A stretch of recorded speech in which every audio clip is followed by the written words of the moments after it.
I'm Victoria. I'm Sarah. And today we're going to talk about off-market or pocket properties. So off-markets and pockets are definitely a hot topic, and we often get the same questions, so just wanted to address them.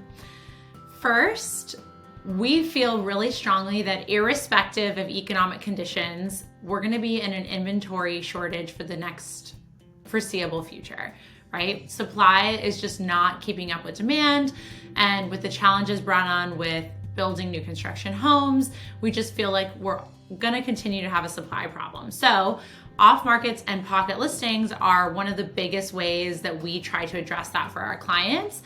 So it's something that is currently about half of our business, and we feel will continue to be so for, forever. So we wanted to answer all these questions. So the first question we usually get is, why do people choose to sell their home off market?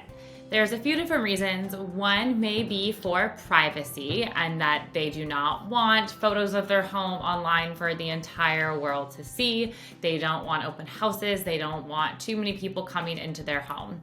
Another might be that they're not super serious about selling, but if that right buyer came along that paid them the right price, then yes, they would be motivated to sell.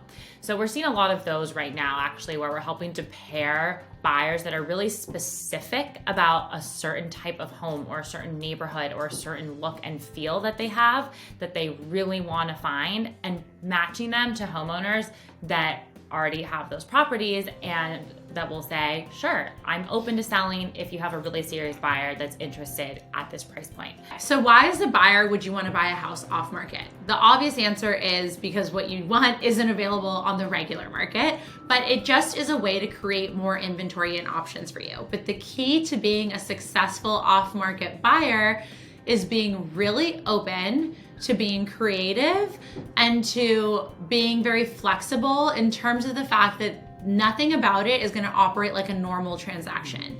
The pace of the transactions can vary widely. They can be really slow, and then all of a sudden things need to move really fast. Access to the property is going to be different. You're going to be dealing with a seller who is sort of just wrapping their heads around selling. There's just usually a lot more nuance. So you really have to trust your agent and work together and be patient and know that it's not just going to be the black and white normal way of operating. And that doesn't mean that it's bad, but it's just different, right? And so the clients who we've had be the most successful with off-market properties were really open to letting us try different strategies that were outside of the box. So another question we get a lot is, am I going to get a good deal if I buy a property off market? Well, the answer is you might, or you may have to pay a bit of a premium. It's hard to know because we don't have a home market determining the true value of the home.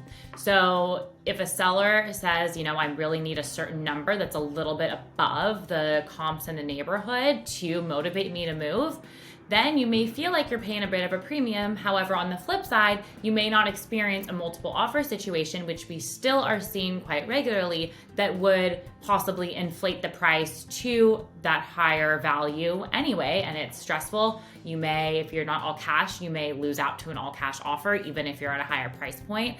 There's other complications and variables involved when there are other bidders.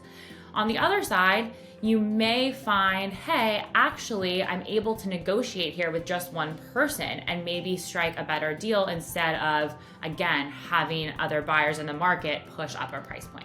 Okay, and then lastly, the question is, how do we get pockets? Again, because it's such a large part of our business, it's what we focus on quite a bit, and it comes from a variety of ways.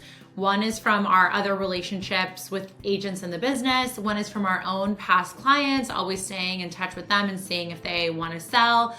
A large part of that is us actively going out and just approaching homeowners in different ways and seeing if they would have any interest in selling. And we do it very strategically with a specific buyer in mind. So we keep a great database of all of the pockets that we have at any given time, and have that for our clients so that we can find you the best property possible.